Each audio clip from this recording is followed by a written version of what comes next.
Hello everybody, I'm Steph, and this is How To, the very first episode, in fact, of the tutorial series I just started with this episode. Today I'm going to be talking about occlusion passes. Occlusion passes are a layer you would ultimately render for your CG scene when you're done with it to give some realism, some real photorealism to your scene. How it works essentially is, in real life, the various nooks and crannies when objects meet and intersect, so like a corner or something like that, light it starts having a bit of a harder time getting in there, it's not bouncing around as much inside.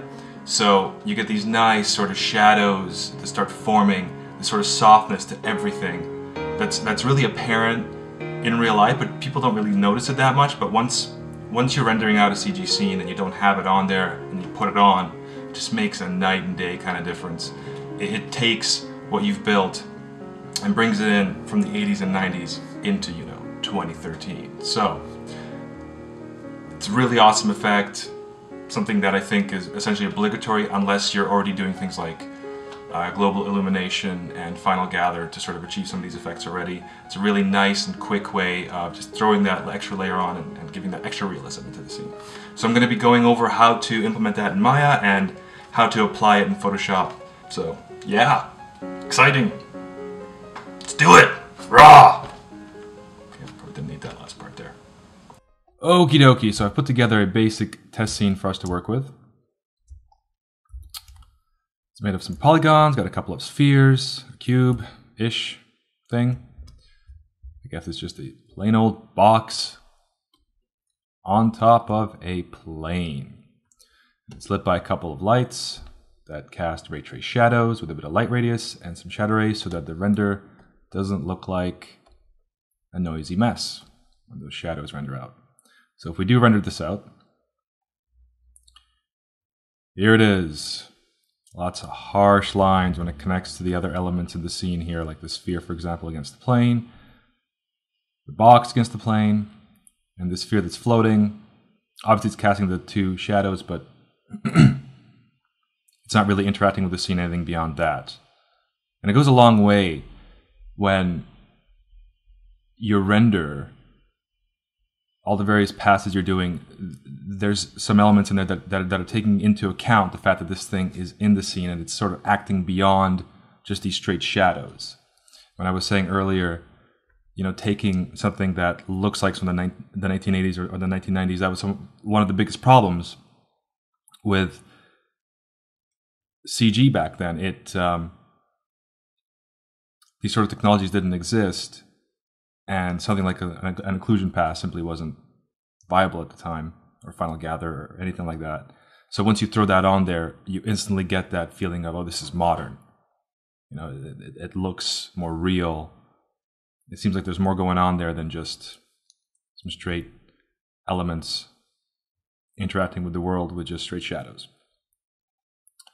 So, how do we get that occlusion pass in there? Well, I'm using Maya 2013, and if we create a new, let's just actually select everything here. If we create a new render pass, I just created it by selecting everything and creating it with the elements that are selected, so it's automatically in there. And then if we go to attributes for this render pass, hit presets, go to occlusion. Maya makes this very easy for us. We're pretty much done. We render this out now.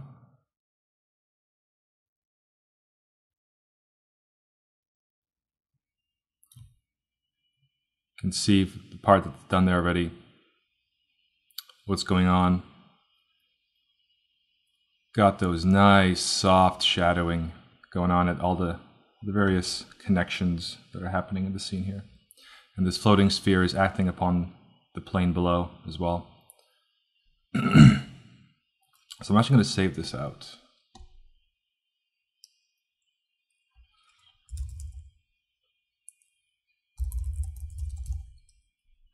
Save it as a ping. Okay, close that up. Now what Maya did when we used that preset on that particular render layer is it applied this surface shader to everything. And if you go to out color here, you get some properties you can mess with. I'm not going to go into huge detail about what you can do here. I mean, obviously if you increase samples, it'll look nicer. You have some control over how bright and dark various things look. The one thing I didn't want to mention though, specifically, was the max distance. This is good for when you're doing indoor scenes, because normally if this is off entirely, if you have a completely enclosed indoor scene, it's just going to come out dark, black. You're not going to get the effect you want to get. So if you increase this number, start fiddling with it, you can get something that works inside. So that's the quick and dirty of how to set it up in Maya. If we go to Photoshop, I'll show you how to actually use this. So let's just grab this guy right here. I'll copy him into here. And just grab my layers panel here. There we go. You just set it to multiply mode, multiply transfer mode. There you go. Look at that. Just gives it that life. A little bit more real. Very quickly, very easily. And of course, when I say quickly, I don't necessarily mean render time. I mean setup time. It's very fast to configure, get it going, and start using it. So if you need a quick solution, this is a great way of doing it. Of course, you can start messing around with the layer on top. Maybe increase the brightness a little bit. Maybe you don't want it to affect the scene quite the way it would just coming straight out of Maya. So you can do that. Of course, you can do that in your favorite compositor as well. There we go. I can also show you a real world example as well. So I've got this, which I'm actually going to be breaking down in the future. And its particular occlusion map, or rather occlusion pass, looks like this. And if I turn off that particular layer, I've actually got a mask on here to sort of modify and change and control how much influence the occlusion pass has. But if I turn it off, that's how the scene looks without it. If I turn it back on, if I zoom in here, say to like this area right here, you can see what's going on at these nooks and these connections here, these angles, these intersections. That nice soft shadowing.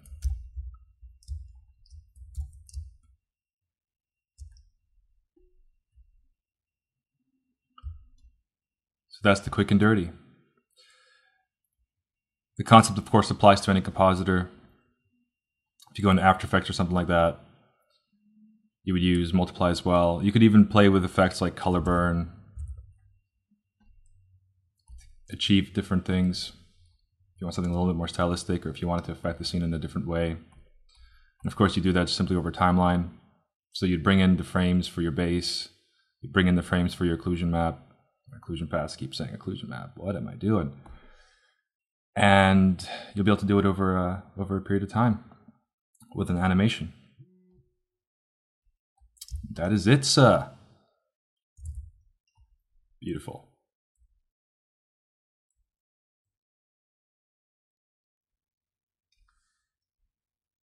So that's it. Occlusion passes 101. Didn't need to do that. Let me know what you think in the comments below. If you hate it, if you think I suck, if you think I shouldn't be on the internet, just get off, Steph. Don't be here.